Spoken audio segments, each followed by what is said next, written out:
আমি প্রথমে পজিটিভ বার্তাকে আমার অন্তরের অন্তঃস্থল থেকে অভিনন্দন জানাবো।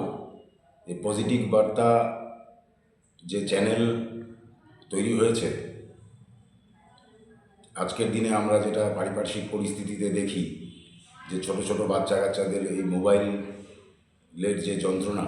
3 থেকে 13 বছর বয়সী যারা আছে তাদের যে মোবাইলে বিভিন্ন রকম নেগেটিভ সমস্ত কিছু দেখা, বা টিভি চ্যানেল খুললেও বিভিন্ন টিভি চ্যানেলে শুধুমাত্র নেগেটিভ এবং এই নেগেটিভিটি এই বাচ্চাদের মাথায়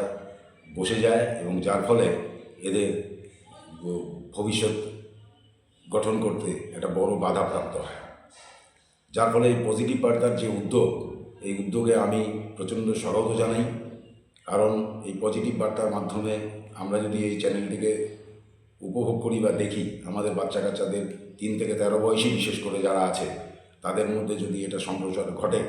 তাহলে পরে প্রথম থেকেই তাদের একটা পজিটিভ চিন্তাধারা নিয়ে তারা আগে বাড়তে পারবে এবং আগামী দিনে তাদের ওই পজিটিভ থিঙ্কিংটাকে নিয়েই তারা নেগেটিভিটি থেকে দূরে সরে আসবে এবং এটা নিজেদের